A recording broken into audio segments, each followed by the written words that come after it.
Hey everyone, it's White Cross, and you have joined me for an unusual unboxing video. This is what I did on my summer vacation 2023.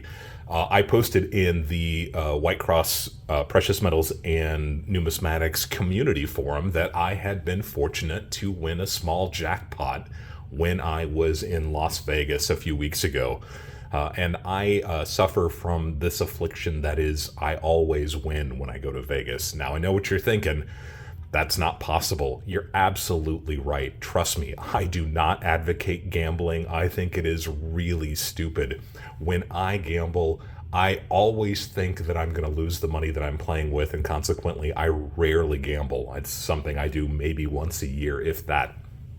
But I started going out to Vegas when I was in my 20s. A friend and I drove out to Vegas, and being a kid from the Midwest, I had never seen real slot machines in my life before. And being somebody who has always been obsessed with coins, coin-operated machines had always just completely fascinated me, and that includes silly things like parking meters and pinball games, but also things like dragline, those crane games that you put a quarter in and see if you can pick up a prize, and slot machines. And anytime I could see those images, even though I never got to experience them in real life when I was a younger person, they always fascinated me too. So when a friend and I drove out to Vegas, I made the mistake of playing slot machines when we had no money at all to our names. We had barely had enough money for gas in the car, and I won $2,000 or $3,000 in the pull of a single slot machine handle. Those of you who have ever been to the Hard Rock Cafe in Vegas, that's where I was. There was a bank of slot machines with an Indian motorcycle and a Harley Davidson motorcycle on top of it. I've always been a fan of Indian motorcycles. I played that machine, and little did I know that you can play multiple quarters. It turns out that if I had actually played 2 or 3 quarters when I just happened to push the button to spin the reels, I very likely would have won one of those classic 1947 Indian Chief motorcycles, and that would have been a tale to tell. But I digress. The few times that I've been out to Vegas, my family flies into Las Vegas before we make our way to some of the national parks in the American Southwest, and that's typically what we do on vacation. And we stay overnight in Las Vegas, and usually I wind up winning, a few $100s here and there, enough money to pay for dinner, pay for gas in the car. This time, my family was getting some ice cream, and while they were waiting in line, I sat down at a machine. I believe it was a Huff and Puff machine. If you know anything about slot machines, you're already way ahead of me, because I know so little about them, especially these new electronic ones versus the mechanical ones that I saw on that first trip out to Las Vegas. I put a $100 bill in. I pushed the maximum bet twice. The first time I lost. The second time I won $2,752.50, or whatever the image is that I'm putting up here. Of course, I took pictures of it. And of course, it was one of those hand pays where the attendant had to come out and give me a W-3 for my taxes, and also take my identity and make sure that I was a legit person that was going to pay the taxes due on this small jackpot. And then he paid me $100 bills. And as a gold fanatic and a coin fanatic, I looked at that windfall as an easy way to pick up a few pieces for my stack. So I did not put the money back into the machines. I might have put a little bit back in the machines, but I walked away with most of it. And that's what we're looking at here today. I mentioned in the community a section of the YouTube channel that I was trying to kind of figure out what to do with the money. And ultimately, I decided I should probably put the money into gold, because my ratio of gold to silver to platinum is a little bit off. And we will definitely do videos about that in the future. So I took the money and I put it into gold. And I'm going to show what I got with my Las Vegas winnings and see what you think. Do you think this was a good idea? Gambling is a terrible idea. I know it. Hopefully I'm not encouraging anybody to do it, because I really strongly believe that the best way to gamble is to spend a lot of time and really understand the markets that you're interested in, especially things like rare coins and bullion. Did I make good choices? Did I gamble the right way with what I put the money into? Let me know down below. Let me know what you think about it. So the first piece is pretty self-explanatory. I went to one of my local dealers. I explained what had happened. They pulled out a few gold pieces that hadn't seen the light of day for quite a while, and this is one of the pieces that I walked away with. This is a 1903 $5 gold piece. This is a Philadelphia, so it doesn't have a mint mark on it. It's a 1903P for your purists out there. A low mintage coin. This is 226,870 mintage. It is 900 gold, so 90% pure, like almost all American gold coins are, vintage gold coins. 8.36 grams, the actual gold weight, as with all $5 gold pieces, 0.2419 of a troy ounce, so just shy of a quarter of a troy ounce. This piece caught my eye for obvious reasons. Look at that cartwheel luster. This piece is phenomenal. It is absolutely brilliant. Now, unfortunately, there are a few very light hairlines right around Liberty's face. It almost looks like that copper spot that you see here at 10 o'clock, 11 o'clock on the obverse. Somebody might have tried to wipe that off with a cloth at some time in the past. Those hairlines are very light and they don't interrupt the cartwheel luster at all. So overall, I'm okay with it. This is a beautiful piece to add. I love $5 gold pieces. Those of you who have watched my gold for the Gold Rookies series, I actually talk about these $5 gold pieces as a viable option, as the kind of gold that somebody could stack if they wanted to stack American gold. 1903 $5 gold piece, right about a quarter of an ounce. So self-explanatory. That one's easy enough. You can look it up and see about how much something like that cost. I didn't spend the entire jackpot on these pieces. I just wanted some of these pieces that I could put into my long-term savings as kind of a way to remember that day that I won this small jackpot in Vegas. Incidentally, my biggest jackpot I've ever won, and I fully expect it will probably be the biggest that I ever win. So the second piece is the piece that we're unboxing here, and I hope that this is an interesting one. This FedEx box just arrived a few minutes ago, and I'm going to go off camera a little bit to slice open the box. These FedEx boxes are notoriously a little bit difficult to open up, and the seller of this piece did a phenomenal job taping this shut, and hopefully you'll see why in just a moment. They didn't want this piece to get away in the mail, and I don't blame them for it. So let's see if I can kind of rip this open.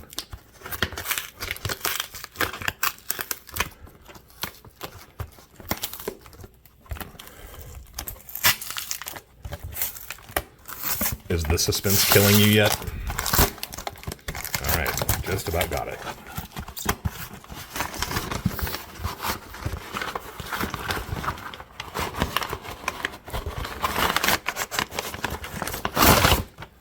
That's the empty box. Now we just have this packing material. No invoice. Maybe it's inside a little bit further. They've got this double wrapped in a bubble wrap envelope. Just checking the main box to make sure there's no invoice there. Let's go ahead and open this up.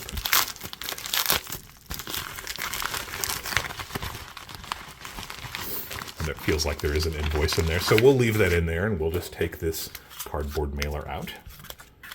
And we'll rip this open. And I happen to know exactly how this coin is packaged, so this should be pretty easy to understand. You ready for the unveiling? There we go. Chances are you've never seen this coin before, because there are very few of these in existence. What I'm holding here is a very unusual series from Venezuela from 1955. This is a 60 Bolivares gold piece. And the interesting thing about this piece, several interesting things about this piece. This was a period of kind of mid-century modern design, but it was also a period where a lot of the Central and South American countries were kind of rediscovering their indigenous population's history, kind of like the same thing that happened with the American Indians in the 1960s and 70s, where we saw kind of a resurgence in people wearing American Indian jewelry and buying and celebrating American Indian art. The same kind of thing was kind of happening in the same period of time in Central and South America, and in Venezuela especially. There became a very strong interest in the chiefs of the indigenous tribes when they were fighting the colonial Spanish and even the colonial English at this period of time. So a group of artists got together, led by an artist named Pedro Centino Valania, who is kind of one of the most important artists to come out of Venezuela. And they designed a series of 18 gold coins that feature a famous indigenous Indian chief. And this one features an Indian chief named Uramare. And she was one of the first female Indian chiefs of those indigenous tribes that fought against the Spanish conquistadors as they entered closer to Venezuela and Central and South America. She was rumored to be captured at one point by Sir Walter Raleigh, who had just killed her father in battle. And she was supposed to be incredibly beautiful, with beautiful, vivid green eyes and tan skin and long, dark hair. And Walter Raleigh became fascinated with her, took her aboard his ship, and left her unguarded, where she grabbed a knife and stabbed him in the leg and then jumped into the ocean and escaped. At least that's how the story goes.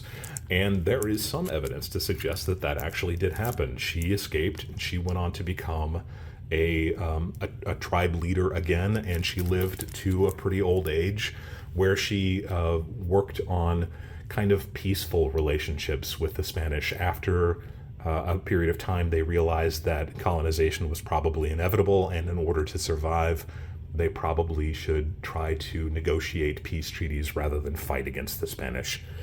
So this one is interesting because in this series, this 18 coin series, they didn't make very many of them. Now, I don't think that the literature suggests how many were made. If I had to guess, I would say fewer than 100 pieces of each of these medals were made. And there are very, very few of them that are known to exist at this point. The population of this piece in particular is 3. There are 3 known to NGC who certified this piece, and this is the highest grade of those 3 pieces. So it is roughly 0.6423 of a troy ounce, so just over 2/3 of a troy ounce. I believe the actual weight is indicated on the back of the coin. And it says 22.2 grams of 900 gold, but also 20 grams of pure gold. Like the Mexican coins that I'm constantly talking about, this Venezuelan piece actually indicates on it how much gold it contains.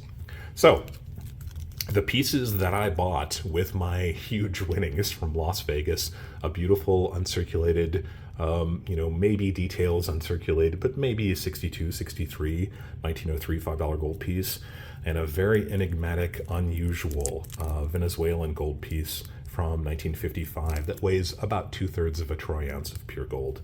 And these will become part of my permanent stack. Let me know what you think down below. If you have any questions about either of these pieces, I'd be happy to answer those questions. If you would have gone a different way, if you would have paid off some bills, or if you would have invested in silver or platinum instead, there is a rare coin you like. One of the reasons why I like these pieces is it kind of lets me bridge that gap that I'm always talking about between numismatics and precious metals.